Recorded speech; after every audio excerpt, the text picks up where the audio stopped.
Hello friends, स्वागत है आपका हमारे YouTube channel MS exam study में। तो फ्रेंड्स, आज हम आपके लेके आए हैं CTET 2023 का क्वेश्चन पेपर, जो कि 3 फरवरी शिफ्ट 1 का है। तो फ्रेंड्स, चलिए हम अपनी वीडियो शुरू करते हैं। हमारा फर्स्ट क्वेश्चन है क्वेश्चन नंबर 1। बच्चे समय की एक विशिष्ट अवधि तक बहुत सरलता के साथ भाषा सीखते हैं, क्योंकि उस अवधि में वे पर्यावरण प्रभावों के साथ प्रतिक्रिया करते हैं। इस अवधि को किसकी अवधि के रूप में जाना जाता है? मतलब विकास की किस अवधि के रूप में जाना जाता है? ऑप्शन ए संवेदनशील, 2 क्षेत्रीय, 3 विशिष्ट असामान्य, 4 अप्रक्रियात्मक। इसका हमारा सही आंसर हो जाएगा ऑप्शन ए संवेदनशील। हमारा नेक्स्ट क्वेश्चन है, एक माँ ने देखा कि उसका एक जुड़वा दूसरे की तुलना में चलना सीखने में अधिक तेज़ी से प्रगति कर रहा है। सीखने में इस भिन्नता से विकास का कौन सा सिद्धांत जुड़ा है? ऑप्शन ए व्यक्तियों में विकास सर से पैर तक होता है, 2 हर किसी में विकास चरण दर चरण आगे बढ़ता है, 3 अलग अलग व्यक्तियों में विकास अलग अलग गति से होता है, 4 हर किसी में विकास सामान्य से विशिष्ट की ओर होता है। तो इसका हमारा सही आंसर हो जाएगा ऑप्शन थर्ड, अलग अलग व्यक्तियों में विकास अलग अलग गति से होता है। हमारा नेक्स्ट क्वेश्चन है,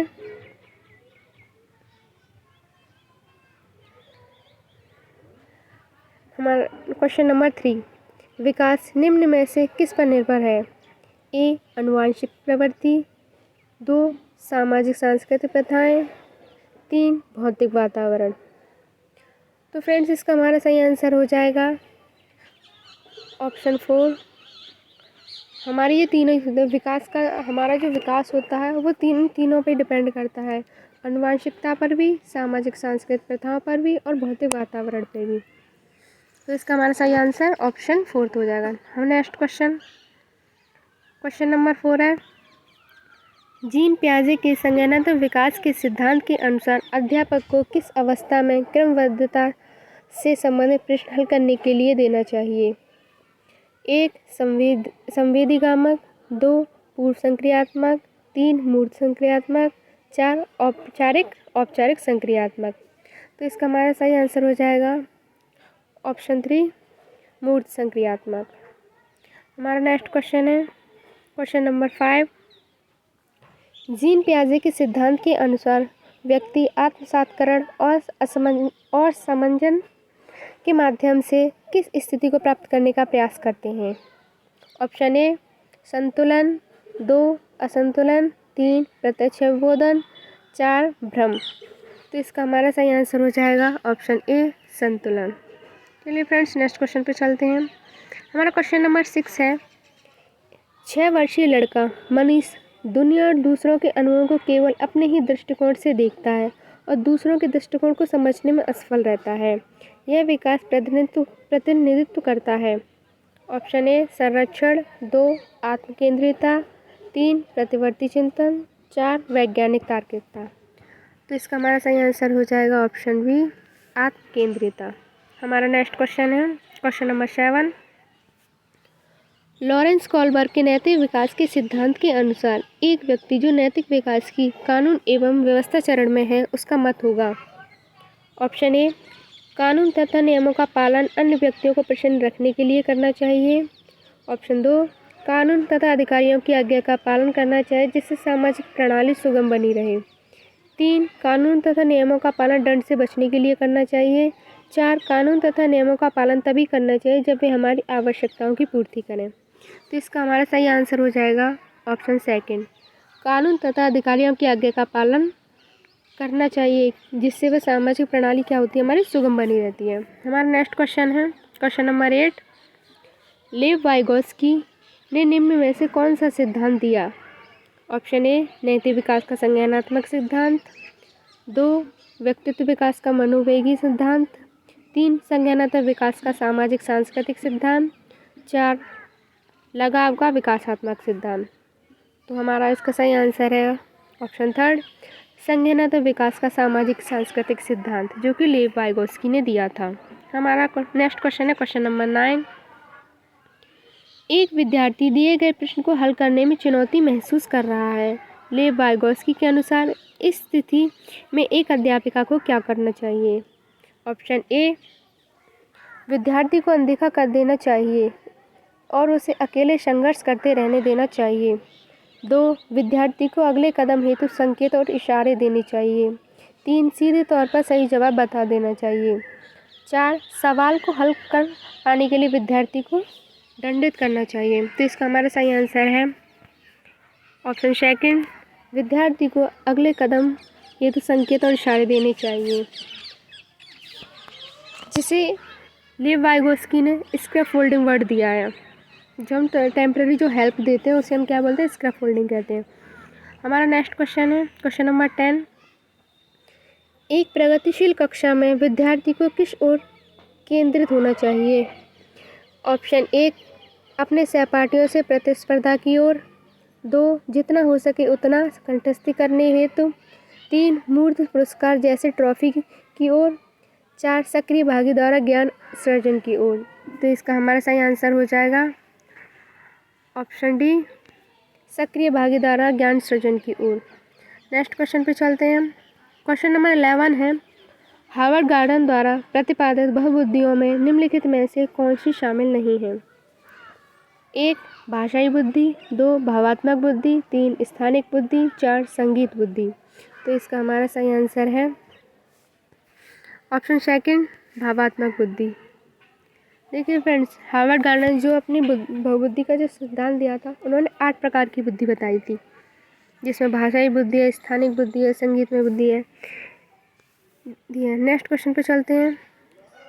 क्वेश्चन नंबर 12 है हमारा, राष्ट्रीय अभिकथन ए, राष्ट्रीय शिक्षा नीति 2020 के अनुसार 5वीं कक्षा तक के सभी बच्चों को अपनी मातृभाषा में शिक्षा दी जानी चाहिए। इसका कारण दिया है, छोटे बच्चे अपनी मातृभाषा में सार्थक अवधारणाओं को अधिक तेजी से सीखते व समझते हैं। सही विकल्प चुनें। ऑप्शन ए और आर दोनों सही हैं और आर ए की सही व्याख्या करता है। 2, ए और आर दोनों सही हैं लेकिन आर ए की सही व्याख्या नहीं करता। 3, ए सही है लेकिन आर गलत है। 4, ए और आर दोनों सही हैं। तो फ्रेंड्स, इसका हमारा सही आंसर हो जाएगा ऑप्शन ए और आर दोनों सही हैं और ए आर की सही व्याख्या करता है, क्योंकि जो बच्चे होते हैं वो अपनी मातृभाषा में बहुत जल्दी सीखते हैं। हमारा नेक्स्ट क्वेश्चन है क्वेश्चन नंबर 13। एक अध्यापिका को विद्यार्थियों में प्रचलित जेंडर रूढ़िवादिता को किस प्रकार निपटाना चाहिए? ऑप्शन 1, विद्यार्थियों में जेंडर विशिष्ट भूमिकाओं को बढ़ावा देना। ऑप्शन 2, वास्तविक जीवन से संबंधित ऐसे उदाहरण प्रस्तुत करने चाहिए जो रूढ़िवादिता को चुनौती दें। 3, विद्यार्थियों के एक समान जेंडर आधारित प्रश्न समूह बनाने चाहिए। 4, कक्षा में जेंडर आधारित मुद्दा पर बात नहीं करनी चाहिए। तो इसका हमारा सही आंसर हो जाएगा ऑप्शन सेकंड, वास्तविक जीवन से संबंधित ऐसे उदाहरण प्रस्तुत करने चाहिए जो रूढ़िवाद चुनौतियों को चुनौती दें। हमारा नेक्स्ट क्वेश्चन है क्वेश्चन नंबर 14। एक बहुसांस्कृतिक कक्षा में अध्यापक को क्या करना चाहिए? ऑप्शन 1, केवल प्रबल समूह की सांस्कृतिक प्रथाओं को प्रधानता देनी चाहिए। 2, केवल सुविधा वंचित समूह की सांस्कृतिक प्रथाओं को प्रधानता देनी चाहिए। 3, प्रबल समूह की सांस्कृतिक प्रथाओं की नकारात्मक प्रस्तुत करनी चाहिए। 4, विद्यार्थियों को सामाजिक सांस्कृतिक अनुभवों के संदर्भ में उनकी व्यक्तिगत भिन्नताओं का सम्मान करना चाहिए। तो इसका हमारा सही आंसर हो जाएगा ऑप्शन 4। नेक्स्ट क्वेश्चन पे चलते हैं। हमारा नेक्स्ट क्वेश्चन है क्वेश्चन नंबर 15। जब आकलन विद्यार्थियों को किसी कौशल संबंधी बोध और समझ या पाठ के अधिगम और शिक्षण प्रक्रिया के दौरान किया जाता है तब इसे क्या कहा जाता है? ए, अधिगम के लिए आकलन। 2, अधिगम का आकलन। 3, असतत मूल्यांकन। 4, योगात्मक मूल्यांकन। तो इसका हमारा सही आंसर हो जाएगा ऑप्शन ए, अधिगम के लिए आकलन। हमारा नेक्स्ट क्वेश्चन है क्वेश्चन नंबर 16। सभी विद्यार्थियों को उनकी योग्यता में भिन्नता होने के बावजूद उनके संभाव्य गुणों की प्राप्ति के लिए अवसर प्रदान करना किस प्रकार की कक्षा का मुख्य उद्देश्य है? ऑप्शन 1, एकीकृत। 2, समावेशी। 3, विशेष शिक्षा। 3 अप्रगतिशील। तो इसका हमारा सही आंसर है ऑप्शन 2 समावेशी।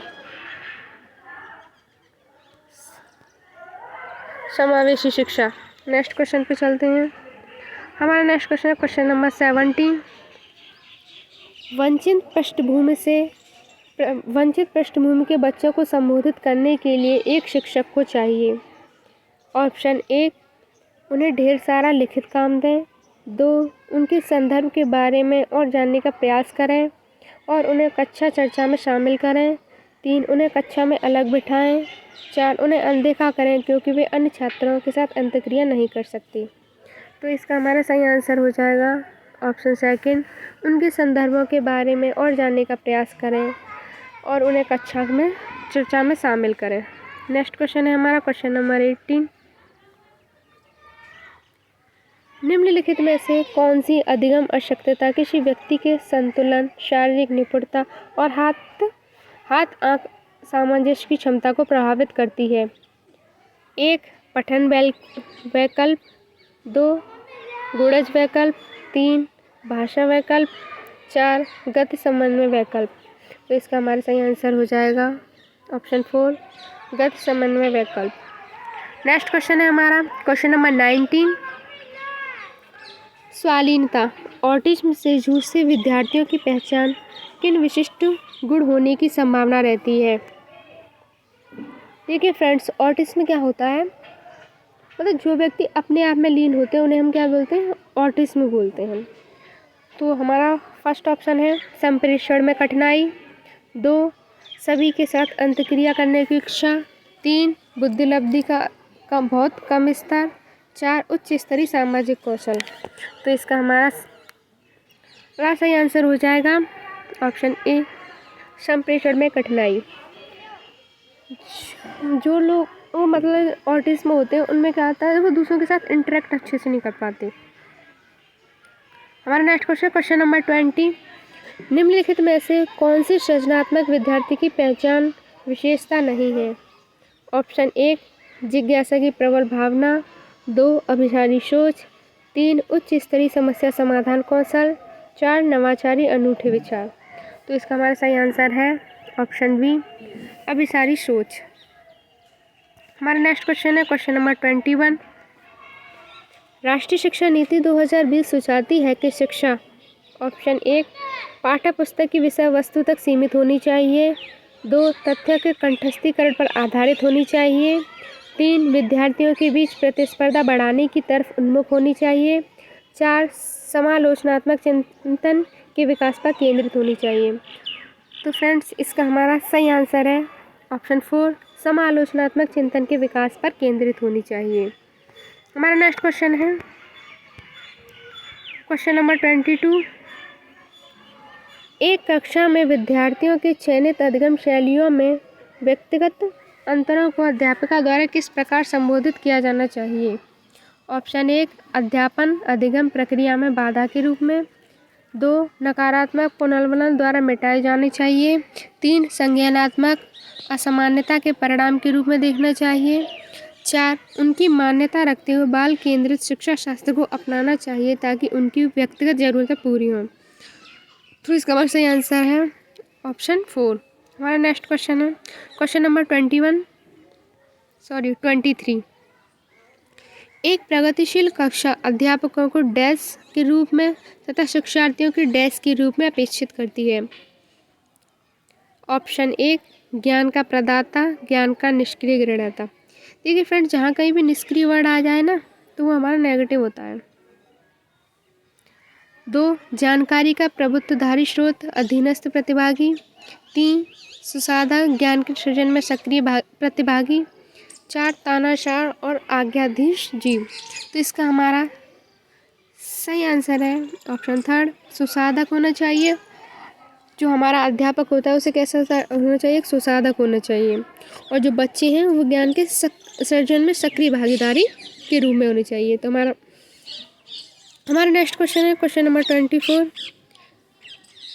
रियान ने कुछ दिन पहले ही जाना कि अंग्रेजी के किसी शब्द के पीछे ईडी लगाने से उस शब्द का उसका रूप वर्तमान से भूतकाल में बदल जाता है। इस जानकारी को पाने के बाद रेयान हर शब्द का भूतकाल रूप प्रदर्शित करने के लिए यह तरीका अपना रहा है। बच्चों द्वारा किसी नियम को हर दशा में निरूपित करने का यह रुझान उनकी अपनी सोच को डैश की प्रवृत्ति दर्शाती है।